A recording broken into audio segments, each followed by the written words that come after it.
You're listening to The Globalist, first broadcast on the 8th of January 2025 on Monocle Radio. The Globalist, in association with UBS.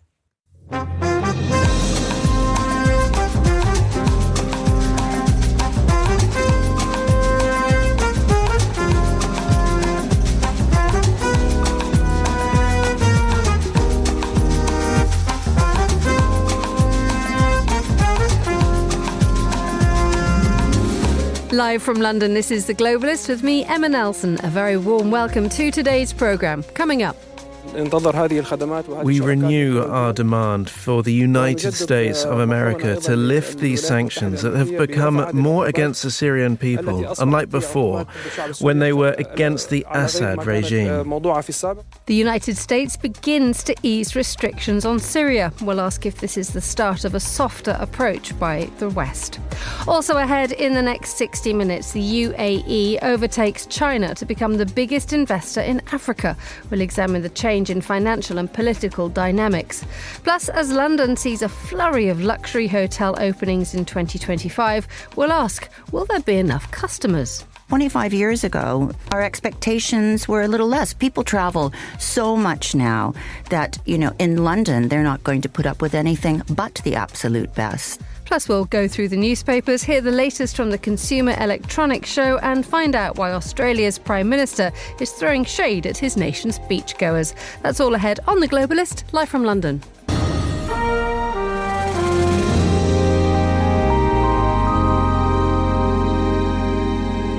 First, a quick look at what else is happening in today's news. The US President-elect Donald Trump has repeated his desire to take control of both Greenland and the Panama Canal. There have been scenes of celebrations in the centre of Paris following the death of France's far-right National Front Party leader Jean-Marie Le Pen, and the casket of the former President Jimmy Carter has been brought into the US Capitol.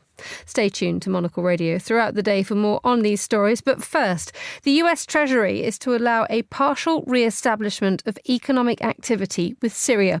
A select number of transactions, mainly to enable humanitarian aid to get through, will now be authorised. The country's been crippled by international sanctions imposed during the regime of Bashar al-Assad.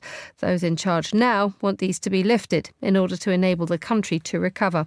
Well, I'm joined now by Nicholas No, who's director of the Exchange Foundation and MideastWire.com. Very warm welcome. Good morning, Nicholas. Good morning. So what exactly has been authorised? So it's beyond humanitarian aid, and I think actually that's the most important thing right now, because what we saw immediately after or concurrent with it is announcements that there are going to be power ships going from Turkey and via Qatar to try and provide power, electricity, much needed electricity to all of Syria. That's actually the most important effect of this license, let's say, because on the flip side, actually, what it's really doing is, first of all, it's only for 6 months. So this punts it to the next administration. That time-bound aspect of it is really problematic because 6 months is like 1 minute in planning. If you're a humanitarian organization, for kind of, any development projects or early recovery projects, and even for humanitarian projects, but also for everyone else, especially in the most important thing for Syria right now, which is economic renewal. So this is not really a substantial lifting of sanctions, especially because it's time bound for 6 months. Also, it's only for Treasury-related operations. So other U.S. departments like the Commerce Department, which may cover, exports or imports of fuel-related products, are not covered by this. So it's actually fairly limited, but it does the most important thing, which is it allows Qatar and Turkey to try to rush energy or rush electricity generation to Syria, which is super important for Syrians, of course, and for stabilizing the situation there. The next thing it lets both of those countries do, but especially Qatar, is to provide money directly to the new Syrian authorities for their salary increases, which they've announced. And those are going to be crucial for, a lot of Syrian bureaucrats and government officials to try to hold together the central state. These are really lessons learned from previous disasters in the Middle East, especially the U.S. disastrous invasion and then occupation of Iraq, where state institutions were in the overthrow of the old regime were really very quickly hollowed out and were not invested in, but still somewhat limited. So what needs to be demonstrated by those now in power in Syria in order for this to continue post 6 months? Well, this is a difficult issue. You just had the German foreign minister there the other day. Her and the Europeans have made a lot of, let's say, statements about the need for really sweeping kind of changes from this regime and the Syrian government along the lines of human rights, democracy, protection of minority rights, women's rights, all these, very complicated things, very, let's say, deep reforms for Syria and for Syrian people. But that's really, I think, a side note to the big ticket, which is how is the Trump administration going to face Syria? 2,000 American troops in the eastern area. Trump has long said that he wants to see them gone. That could have a substantial effect on the balance of military power on the ground. More importantly, though, is the emerging dynamics between Turkey, which is largely seen as having been the main driver of this incredible surge from Idlib in the northwest, a very small area, to take over essentially Damascus and the whole country by these HTS-led rebel group backed by Turkey. Will Turkey and its rising status, as well as its tensions with the Kurds across the country and in the east, will that come into conflict with Israel, who is now making statements about the dangers of a kind of neo-Ottoman, as it's being called, rising power, now essentially along its border in Israel. So I think the real question here is, how is the Trump administration going to treat this regime, but more importantly, the backers of this new government in Damascus, which are primarily Turkey and the monarchy of Qatar? And I think those are big questions about how Trump is going to approach the whole new power balance in the wider Middle East, which has really been upended in the last few months, especially because of the expanded war in Lebanon, especially because of the ongoing war in Gaza, and the new power balances that have resulted in some of the outcomes of the last couple of weeks and months. Indeed. I mean, we have seen plenty of criticism towards the United States and indeed frustration that its role within the region has diminished, especially when it comes to what you say, its influence over, for example, Israel in the Gaza crisis. But when we do look at the Syrian situation, the United States has up until now always reportedly taken the lead here when it comes to imposing sanctions on the Assad regime. Is there a sense now that the US will have to pull back to allow the likes of Turkey and Qatar to sort of take the lead here again? I doubt that the Trump administration is going to take a quote unquote lead from behind on anything, right? That's exactly what Trump long criticized the Obama administration for when it came to Libya and the overthrow of the Gaddafi dictatorship there, which then relatively quickly descended into fragmentation, war, and expanding civil war there.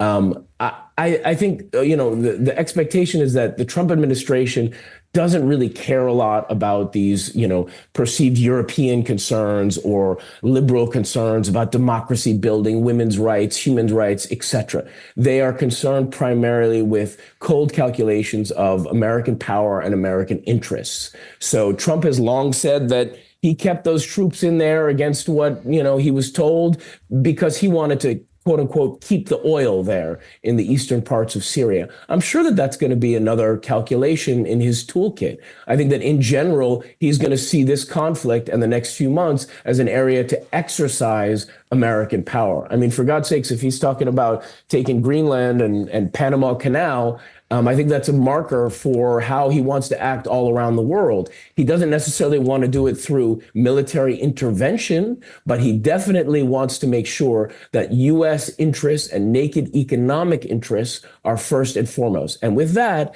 there is a lot of bargaining with the Turks. There's a lot of bargaining with the Gulf monarchies. There's even some bargaining with the Israelis as well. So I think we're going to see the U.S. and under Trump assert its own naked self-interest and especially its perceived economic interests. So the U.S. is definitely not stepping back. And what about I'm just thinking now about a situation that happened in Myanmar in Burma in 2013 when sanctions were dropped. Everything was open for business because of the reformist government came in. And there was this absolutely wild rush to get in and to effectively establish a sort of a Western style sort of economic ties in there, private companies rushing in. Obviously, the situation in Myanmar changed. What does Syria do to ensure that when it does or when it is allowed to open its doors, that there is not some major sort of private investment which sort of hollows out the country itself, or indeed that those private investments do actually help everybody? Well, the country is largely already hollowed out economically, right? It's one of the most economically hollowed out countries in certainly the Middle East and the world. The second thing is that, unfortunately, or for better or worse, depending on your political perspective, unfortunately, I don't think there's a lot of care about, whether or not private sector massive investment from certain states or certain sides is going to be beneficial for all of the Syrian people. I think that especially this administration doesn't really care about those sorts of considerations of equity, balance, and being careful about, the different interests and socioeconomic status of different Syrian groups. So I think what we're going to see is there are two top-level things. This new regime in Damascus and whoever comes next through a constitution or not, they need to do two things. One is they need to not be threatening to our allied Gulf monarchies and dictatorships around the region. They're doing a pretty good job of that. The second thing, in fact, it's probably the first thing, is they need to not be threatening to Israel. In fact, they probably need to make overtures towards peace, but they certainly need to make sure that Iranian shipments of arms to Hezbollah across Syrian territory into Lebanon is something that's prevented. And if they make moves towards peace or normalization under the Abraham Accords of the first Trump administration, even better. If this regime and whatever comes next can make sure that it stays the course on those two things, I think that we're going to see big investments. Certainly they're going to be from certain interested sides like the Turks or certain Gulf monarchies, for example, monarchy states, and also the US, and that it is going to be a kind of Wild West of investment, which is going to have some, certainly, in my opinion, some negative effects of how that's going to be managed when you have huge dictatorships and monarchies and certain interested sides making their own investments that could lead to some instability and fragmentation on the economic and social landscape. Sure. But in the end, they're working off of a basis, which is Syria, which has been absolutely shattered by decades of sanctions and the Assad family and civil war.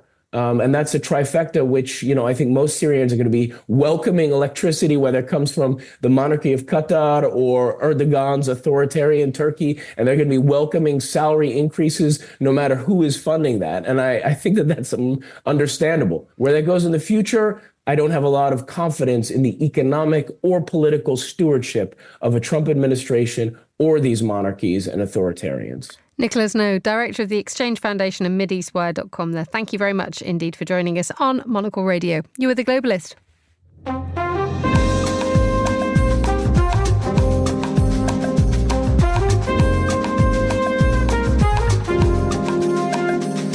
7:14 here in London. Now, for more than 2 decades, China has become synonymous with influence in Africa. It's contributed to economic growth, but has made many of those who signed up beholden to Beijing. Well, for the first time, however, the UAE has now emerged as Africa's largest backer of new business projects. And to tell us now a little bit more, I'm joined by Navina Kotto, Monocle's Nairobi correspondent. A very good morning to you, Navina. Good morning, Emma. Good to have you on the programme. How much of a surprise is this? I think for people who are based in the region who have been watching foreign investment in the Gulf and also in Turkey, it's not that big an investment. The UAE, Saudi Arabia, but also Turkey have been very active in Africa, both for business reasons, because the population is growing, the middle class here is growing, the business opportunities are growing. So I think there's a clear business interest in investing here, but also for geopolitical or soft power reasons. We're seeing massive investments by Turkey. Just to give you an example, Turkish trade was 5.4 billion in 2003.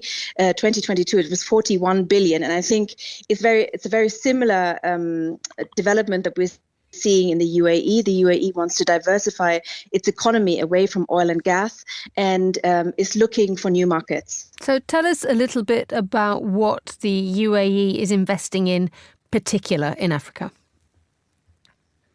The UAE is very much looking into green energy projects. It's investing also in ports. The company that we know very well, DP World, that's controlled by the Dubai's royal family, has been present in Africa since 2006. It's managed to get concessions in Egypt, a very important port on the continent, in the Republic of Congo and in Angola. At the same time, Turkey has secured access to the port in Somalia and is building railways in Uganda and has just finished a railway in Tanzania. What does this do for those countries involved, given the fact that we have talked for such a long time about the interests of China bringing as much to China as it does to any of the countries who sign up for Beijing's help? The fact that there are now competitors jostling for influence and jostling for economic interest, does that give each individual country more leverage? Yes, it does. I think what the African countries have seen in the last 20 years that some of these credits are difficult to repay. They come with concessions that China has access to a special road or a special port for a certain amount of time. And governments here in the region are keen to diversify their dependency. Let's put it this way. They're obviously keen for investment, keen for strategic investment in areas like green energy, and green hydrogen is another project that we understand is going to be important, or there's been a memorandum of understanding with the government of Mauritania. But countries like Zambia, countries like Kenya, Uganda are in a debt crisis to a certain extent. They don't want to depend on China. So it's easier for them to diversify and also not just to sign bilateral deals between governments, but find companies that are prepared to invest or prepared to finance certain projects here. And it is a problem, isn't it? Because you mentioned the idea of the UAE really focusing on the green economy, but if you talk about the Mauritanian hydrogen project, that is still at a memorandum stage. Zambia is putting the brakes on any solar initiatives because it simply can't afford them. So it isn't as smooth a path as one would expect. No, it isn't. I think it's very much a gamble to see what comes out of these investments and which relationships prosper and which relationships you might need to write off after a certain amount of time. I think it's also important to remember that the relationship between especially Dubai and the continent is already slightly fraught in that Dubai is seen to be facilitating gold smuggle from African countries like Sudan and Central African countries, and seen to be money laundering some of these investments that are being made. So I think it's already a slightly fraught, tense relationship that needs to be watched, but it is nevertheless a development that I think Western countries are struggling to match. The amount of money that is coming into the continent, especially in East Africa, especially into energy transition projects, is unmatched when you look at what Western donors are prepared to cough up. And what's been the reaction from China, having dominated the scene for so long?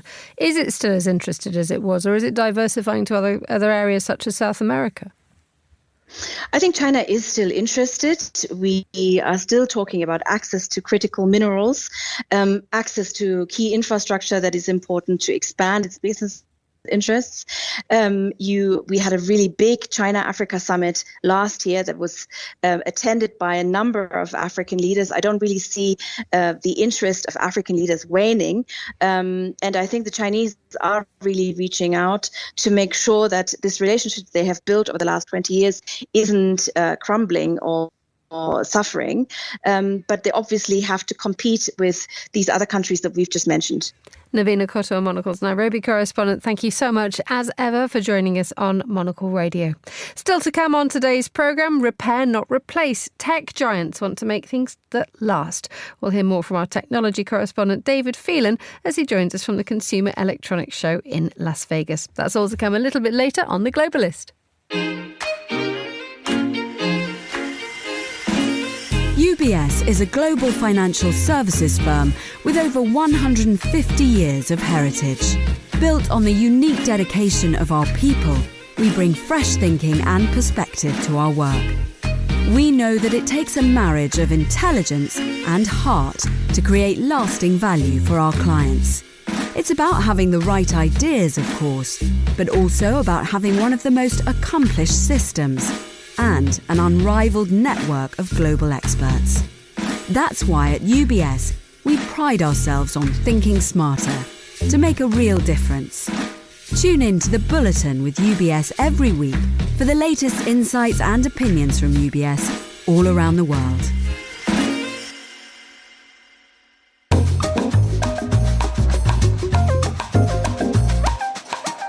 It's 7:21 here in London. Let's continue with today's newspapers. I'm delighted to say that joining me in the studio is Zoe Grunewald, who's the Westminster editor at The Lead. Good morning, Zoe. How's life in the Grunewald world? Good morning. All good, thank you. What's up? Well, you've been clearly sort of launching a political year again. Has everyone just hit the ground running? Yeah, we all thought it was going to be quiet after the general election, and how stupid that was, really. Did anyone have a rest over Christmas, or was there lots of plotting? I had a rest. Good. I'm not sure about MPs, etc., but I managed to switch off for a few days, which was nice. Glad to hear it. Let's switch you back on. And you've been going through the papers with us for to have a look at what the most interesting stories are. Let's start with the story that's in the FT, and it was made the headlines yesterday about how Meta, the owner of Facebook, is ending third-party fact-checking and handing it over to, in inverted commas, the community. Yes, that's correct. So Mark Zuckerberg, who's obviously Meta's chief exec, has said that it's time to get back to our roots around free expression on Facebook and Instagram, and said they're going to lift restrictions on some topics and take a more personalised approach to political content. This is obviously raising red flags amongst leaders across the world, as they're already dealing with the spread of misinformation on platforms like X. They're now worried that this is going to worsen on sites like Facebook. This is all part of Zuckerberg's plight to kind of move closer to the new US presidential administration under Donald Trump. So he's also appointed founder and prominent Trump supporter Dana White to its board of directors. And Zuckerberg has said that due to the complexity of its content moderation, there's been too many mistakes and too much censorship. So he's trying to align himself with what they see as a much more kind of libertarian presidency under Donald Trump towards social media and free speech. Much more the kind of Musk school of thought when it comes to online misinformation and censorship. You immediately we start to bring in Elon Musk into this one because we have a very sort of similar path being followed here. I think last week the Meta got rid of its centrist Nick Clegg, the former UK Deputy Prime Minister. As soon as he's out of the picture, suddenly everybody starts to play the Musk playbook. I mean, Meta, didn't they donate $1 million to Donald Trump's inaugural fund? There just seems to, there's cartoons around this morning of people just carrying, or the great tech giants carrying bags of money towards the Capitol Hill. Absolutely. There is this sense that they're really trying to align themselves with Donald Trump. And of course, this comes after Donald Trump was very critical of Zuckerberg and of Facebook following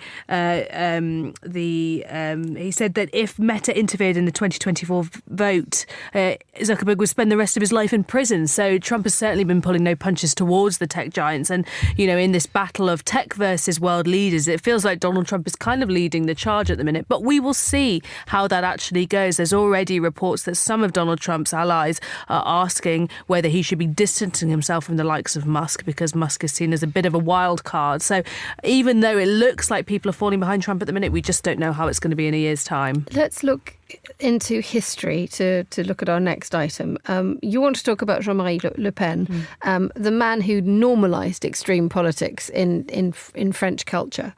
You look straight back. Is there a sort of a direct line back from sort of angry, populist, right-wing rhetoric and that we're hearing now, and which is being more, being sort of like there's less censorship over it and there's more tolerance of it, and yet we go back to Jean-Marie Le Pen and the fact that last night there were celebrations in Paris at his death. It's incredible. Yeah, he's seen as a very, very, obviously very divisive figure on the right. And even though half a century later, his daughter Marine leads the largest party in French parliament and could become the next head of state, her father, who died on Tuesday at the age of 96, he was a real, bogeyman in French politics. He was very kind of openly kind of racist and anti-Semitic, and he was very much dismissed on the sidelines of French politics. He was a big household name, but he wasn't ever considered kind of serious player in mainstream politics. Obviously now you fast forward many years later, and what we have is his daughter being extremely influential and the rise of the far right across Europe. In Italy we've got Giorgia Meloni, we've got President Trump obviously on the other side of the Atlantic. Marine actually kicked her father out of the party in 2015. They fell out, and this was because of repeated remarks he made about the Holocaust, and she also stripped him of his title of president for life. So even within the own Le Pen family, it hasn't been smooth sailing. But you're absolutely right. Marine Le Pen has worked to kind of detoxify the party. Still a right-wing party, many would call it, of the far right. But his views have been seen as pretty, pretty towards the line when it comes to even far-right politics in France. And the interesting thing is that you've mentioned there the fact that Marine Le Pen rid her father of the party, from the party, and he was, the likes of the things that he was saying. The most famous offensive remark was when he said that the Holocaust was a detail in history. The rhetoric has changed. You have Jordan Bardella. It is a vibrant, young, attractive populist party, yet nonetheless behind the scenes the far-right ideas still remain. Absolutely. And I think there's you're absolutely right. That was one of his most kind of infamous lines. He also said that African immigration would submerge the country. But you're right, now the National Rally is seen as a party that is actually attracting a fair amount of young people, and this isn't just to do with their kind of far right rhetoric. It's also to do with the way that they in particular interact with young people on sites like TikTok, for example. They're really good at kind of engaging with young people. But yes, the party have done quite a lot to try and professionalise and move away from her father's ideology. But you're absolutely right that beneath it all, there are still people within the party who hold these kind of views, even if they wouldn't publicly say them in the way her father did. We now have Elon Musk to come out with the wild comments, and the fact that he has just decided to talk about everything everywhere. One wonders what time he has for Tesla.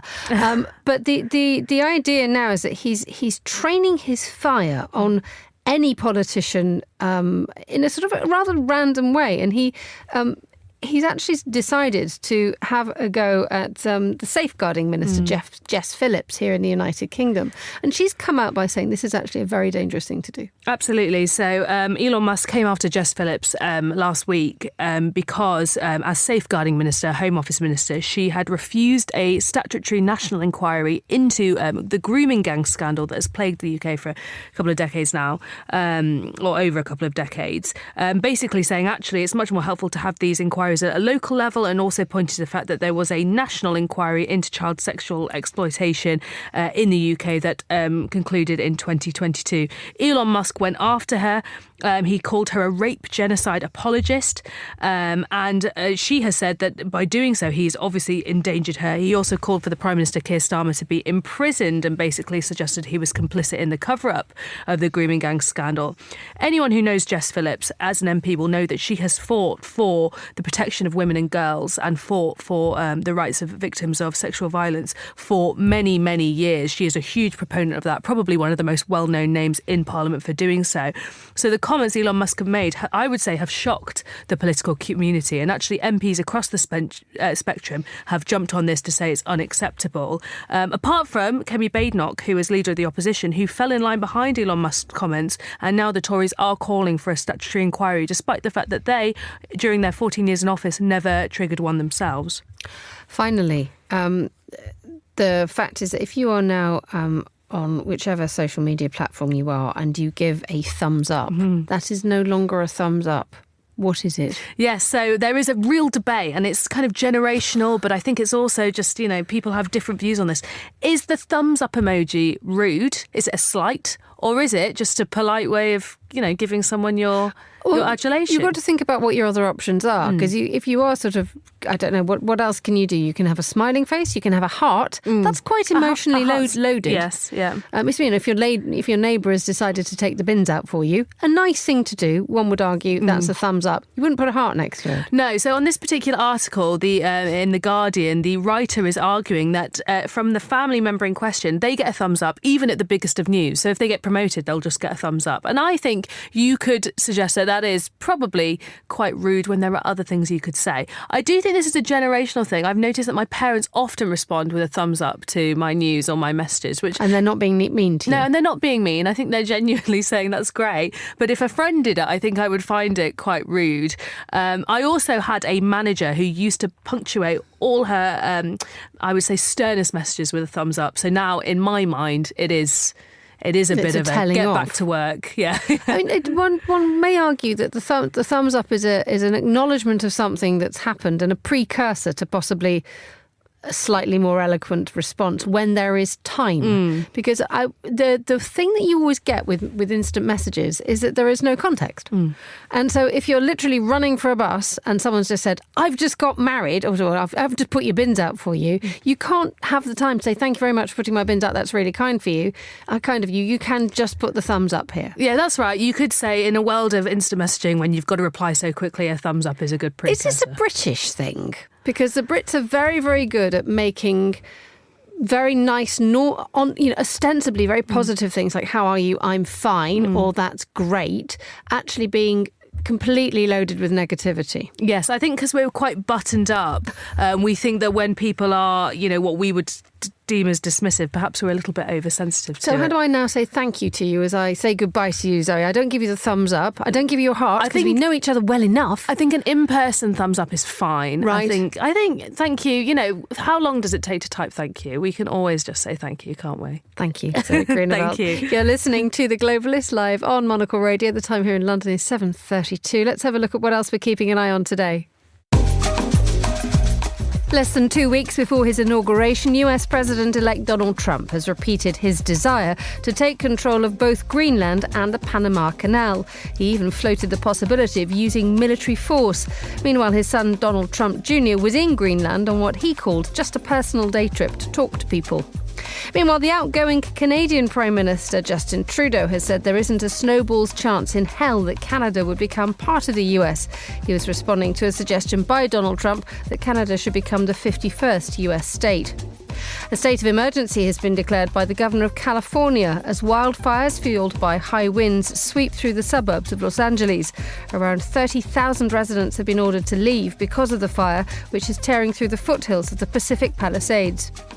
There have been scenes of celebration in the centre of Paris following the death of France's far-right National Front Party leader Jean-Marie Le Pen. Le Pen founded the Front National in 1972 and led it for nearly 40 years, bringing an extremist ideology into mainstream French politics. And the casket of the former President Jimmy Carter has been brought into the US Capitol. The late president was carried into the rotunda where members of Congress and other dignitaries will pay their respects. President Carter will lie in state until tomorrow. This is The Globalist. Stay tuned.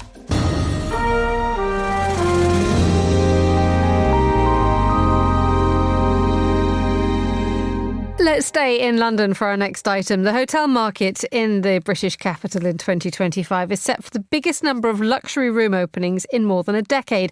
Openings include the 146-room Chancery Rosewood in the former US Embassy in Grosvenor Square this summer. Later in 2025, Six Senses launches a new hotel in the former Whiteley's department store in Bayswater. Well, Monocle's Tom Webb sat down with the Concierge's luxury correspondent Brenda Toohey to discuss the impact it will have on an already busy city. Brenda, it's 2025. Finally, I thought it would never get here. It is here. And there is a big question about where the luxury market is going to go. Now, we were at the International Luxury Travel Market. We met many of the big players who just couldn't tell us their predictions for 2025. In the luxury accommodation, in hotels, where are we now? I think that London is all about luxury accommodation now. The Emery opened overlooking Hyde Park. It's a hotel that consists of only suites. And we're talking big suites, big, expensive, fabulous suites. So I think it's all about luxury. The owner of the Londoner, Jasminder Singh, the Mayfair Hotel also, he offloaded all of his mid-range hotels and kept only his luxury hotels, 2 in London and 1 in Manchester. I think it's all about luxury. People are coming to London. You know, the West End is booming, and they like to stay in big, fancy hotels. Now, if you wanted a suite in the past, you'd go to Paris or Milan. Is it now time for London? I think it is time for London. I think that the accommodation in suites is up by about 40%. People are arriving here. They're coming from the Middle East. They're coming from the States. They're coming from all over. We met some people actually at the International Luxury Travel Market who were flying in from Istanbul to see shows at the West End. You know, it's all happening here. And why is London the market? How has it able to advertise itself to people in the United States and the Middle East?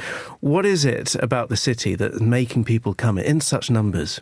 And people will always come to London. You know, it's an iconic city with wonderful art and culture. It also has the royal family, we have to say. They're quite a draw too, especially for Americans, you know, or Chinese or Japanese or whatever. People love to come to London. And the exciting new openings that you're most looking forward to?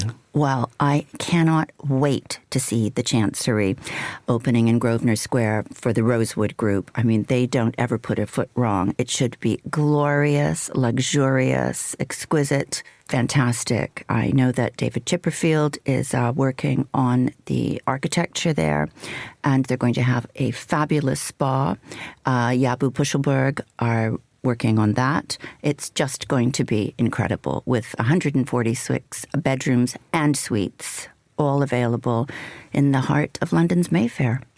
And with an explosion of numbers of rooms available, are hoteliers concerned that they can fill them? You know, I was talking to someone from the Rosewood Group, and she said quite confidently that really hotel occupancy is perfect at about 75%. At any time. That's a sort of an optimum number, so that you have staff who can assist properly with the inhabitants, you know, cleaning staff, bar staff, restaurant staff. I think that to have full occupancy might be a little bit terrifying. And finally, you have lived through London. You've seen the way that the hotel industry has changed. In fact, you even got married at a luxury hotel. How has it changed over the past couple of decades? I think the truth is it really just has become more luxurious. You know, I got married in the Mandarin Oriental 25 years ago, actually, and it was magnificent. It was so exquisite. I mean, it's had another big refurbishment since then, of course, and it's, you know, equally gorgeous now. It's a lovely super hotel.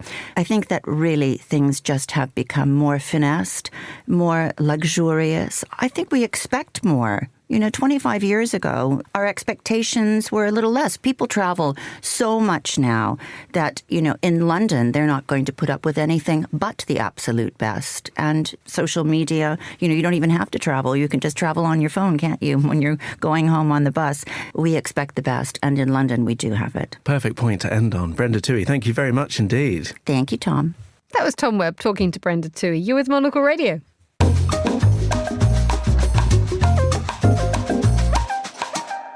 It's time now for our annual trip to Las Vegas for the Consumer Electronics Show, and who better to show us round is David Phelan, who's there every single year for us and joins us once again. A very warm welcome back to Monocle Radio, David. How's Las Vegas? It's as crazy as ever.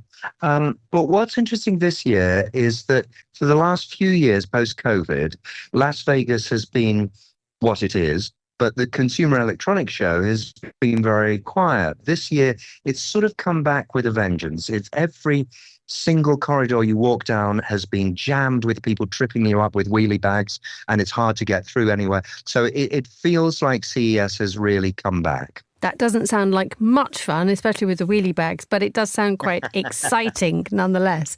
What is it that's caught your eye? I think there's been a real emphasis, unsurprisingly, on artificial intelligence. That's still the buzz phrase, and lots of companies are putting it into every product. Even bird feeders now have artificial intelligence. Even, unbelievably, there's been a vacuum cleaner, a robot vacuum cleaner that has an arm that comes out of it that can recognize a sock that has been left on the floor by an unruly teenager, and it can pick it up and put it into a different thing. So that's been a big thing. Sustainability has also been a big emphasis. Panasonic, who had the keynote address today, they were very keen to express that nothing is more important now than sustainability, it seems. Panasonic, who had the keynote, were very keen to impress upon everyone that recycling is just as important as making new, that products should be fixable instead of just thrown away and replaced. And how much will a market which has set itself on a course of, if it breaks, replace it immediately, how much is the market likely to listen to that kind of call? Well, that's a really good question. And I've asked people in lots of major companies about this before. And I say, you always go on about how green you are, how sustainable things are, but you come out with a new product every year that you want me to buy.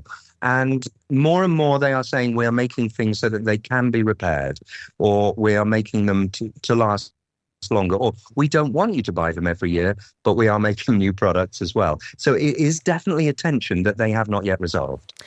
Let's talk about the television, which is something that we are all asked to replace every 5 minutes. But it all depends on what new technology is inside. What developments have we seen in Las Vegas this year?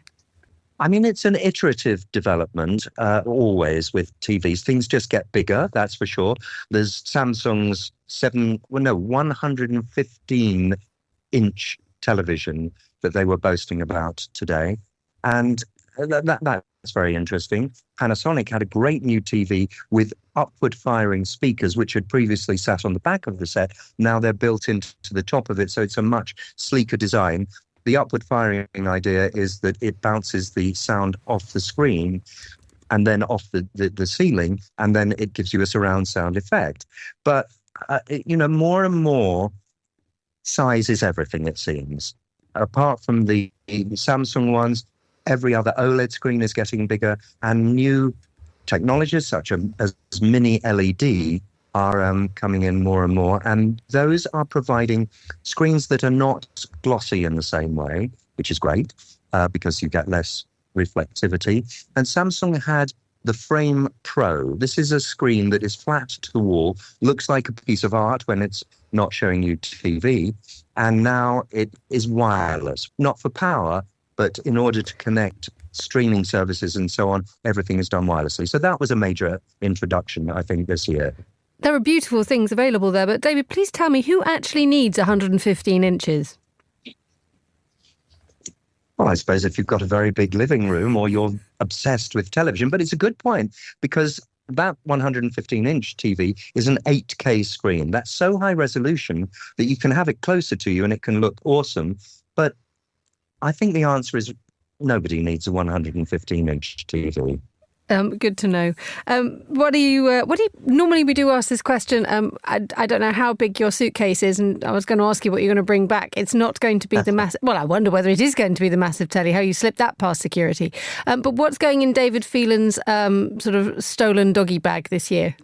Well, I'm glad to say there are smaller items as well. There's a very, very nice pair of Technics in-ear earbuds, which sound phenomenal and have neat little features like everything else, they have AI built into them so that they can, when you're on a call, they can take away the noise in the background and amplify the voice really effectively. And they look good and they feel great in the ear.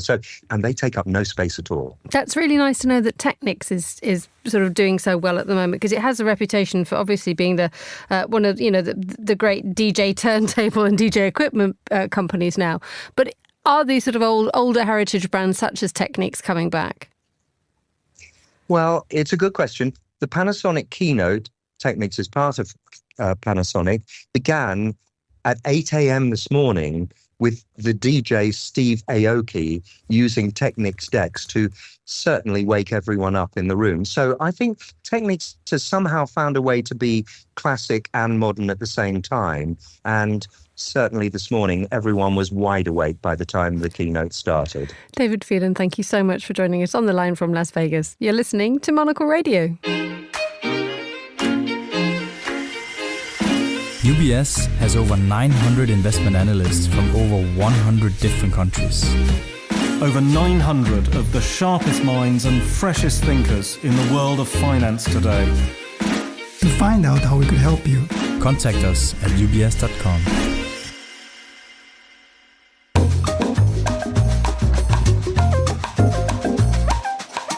Let's talk business now with Vicky Price, economist and former joint head of the UK government's economic service. Very good morning to you, Vicky. Hope all is well. Happy New Year.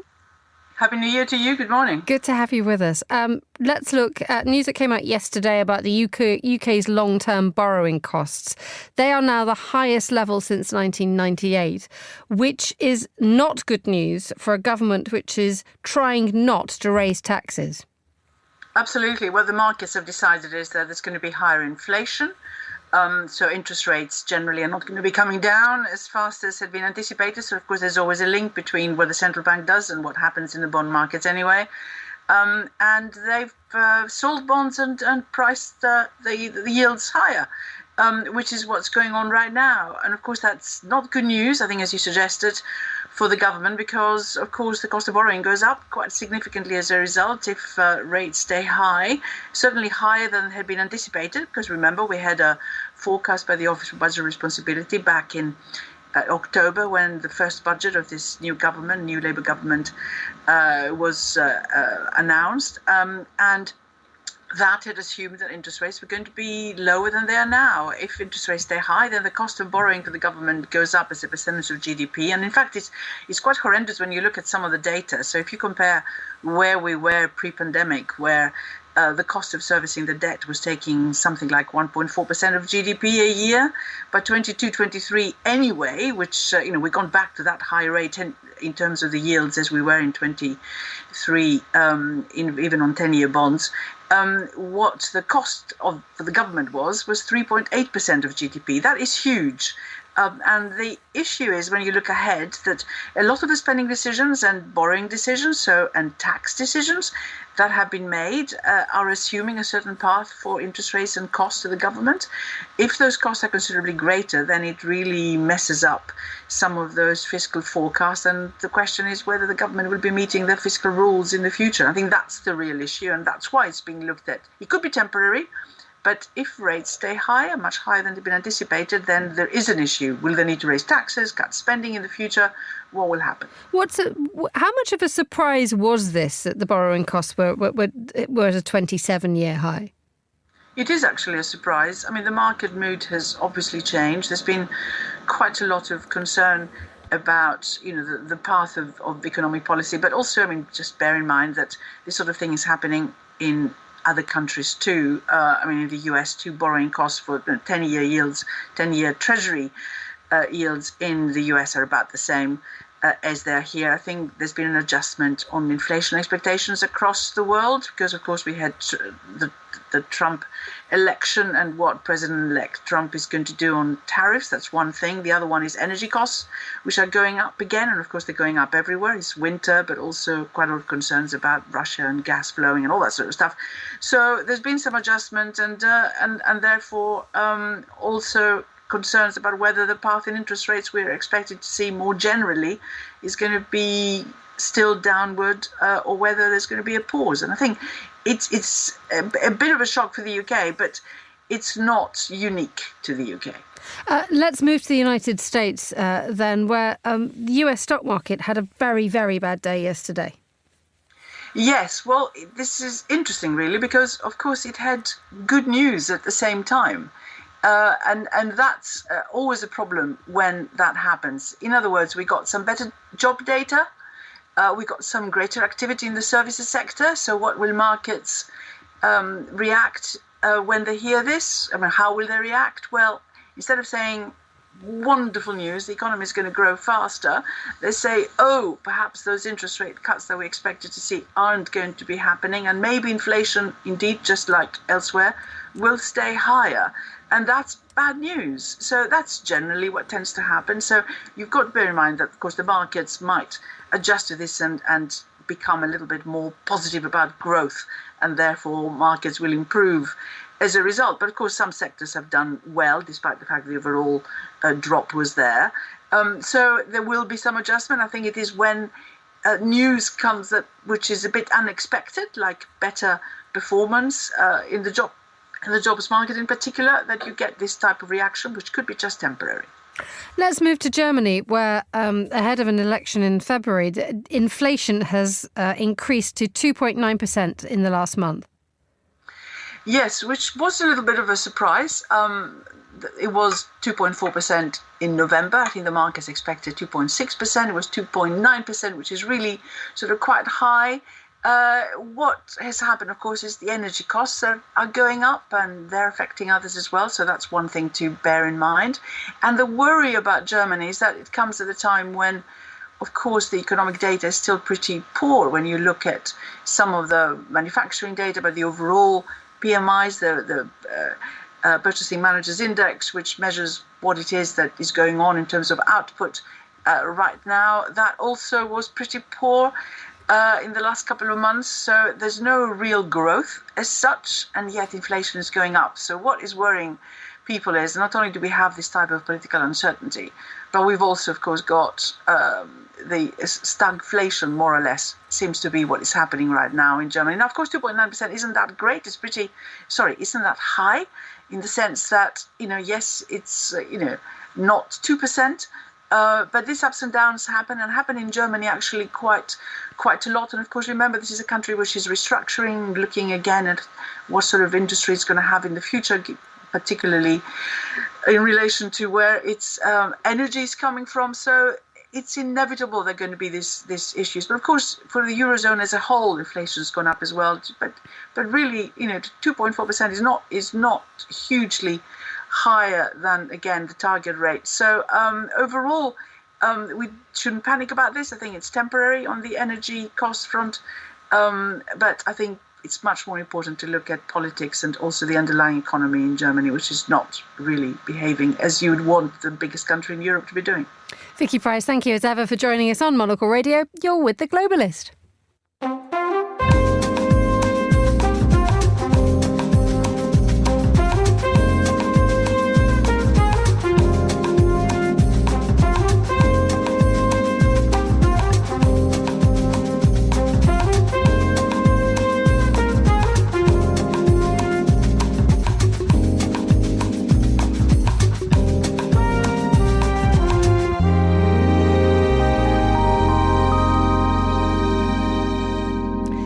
on today's programme, Australia, in the midst of summer, is being troubled by the most seasonable problems imaginable. Sensible UV-fearing citizens who want nonetheless to enjoy a day at the beach have taken to putting up sunshades or portable cabanas to protect themselves.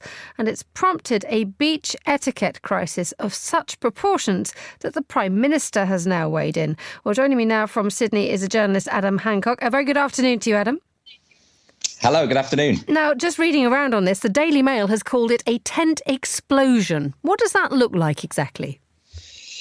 Well, it kind of does look like a tent explosion in terms of if you go to a beach in Australia now on a particularly hot and sunny day, all you can see is these cabanas absolutely everywhere. They take up quite a lot of space on the beach. And there's just rows and rows and rows of them. And people I've spoken to who have lived in Australia a lot longer than I've been here, they said to me that this wasn't a thing a few years ago. They've kind of just suddenly in the last few years got very popular. There's one specific brand and their popularity has just sprung up and now they're covering beaches all across the country. And what effect is it having on people's enjoyment of a beach? Well, I think there's a few complaints. The main kind of issue that has sparked up in the last few days and what the Prime Minister has talked about is this idea that people are using them to reserve spots on the beach. So it's almost like that old idea on European holidays of people getting down early, putting their sun towel on their lounger and then going off for a few hours and coming back, having their reserved spot. And the same thing has been happening here. So people have been getting to the beach very early, particularly on smaller beaches where it's harder to get a spot. They've been sticking their cabana up. And then they've been heading off for a few hours and then returning to the beach later in the day with a reserved spot. But also people are just saying that there's less room for everybody on the beach when these things are up. And those people who have a nice view of the beach, some of them are saying that their view is starting to be spoiled a little bit by these tent cities that are cropping up as well. And indeed, the Prime Minister, Anthony Albanese, was asked about it on Australian television yesterday and has weighed in. Yes. You can tell it's summer at the moment and there's not that much news around because he's been asked about this, but it is Australia after all. He said it was un-Australian, this practice of people reserving spots on the beach. He said that one of the great things about Australia is that every Australian is equal when they go to the beach. You don't have to pay to go to the beach here. They're very proud of that fact. And it was effectively a free-for-all. You get to the beach at whatever time you can make it and you find whatever spot you can find. So the idea that people are reserving spots has certainly got under some people's skin here. And the Prime Minister seemingly not a fan as well. The difficulty that Anthony Albanese faces is that while he is criticising those who pre-reserve their cabanas, has a little bit of wind been taken out of his sails by the fact that he's just bought an enormous house on the coast?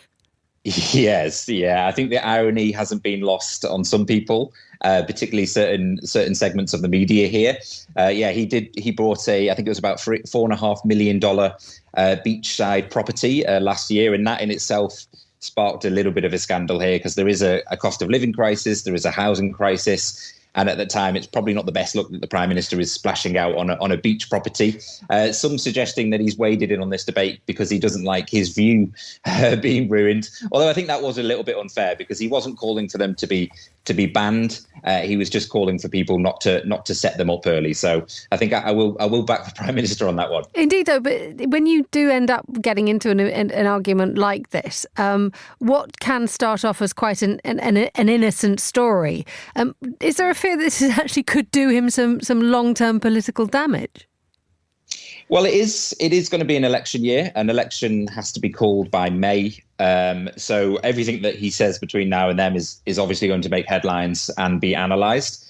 People are very passionate about the beach here. Beach culture is a big thing. When I first went to an Australian beach, people were shocked because I didn't wash my feet when I left the beach. So it's a big deal to people.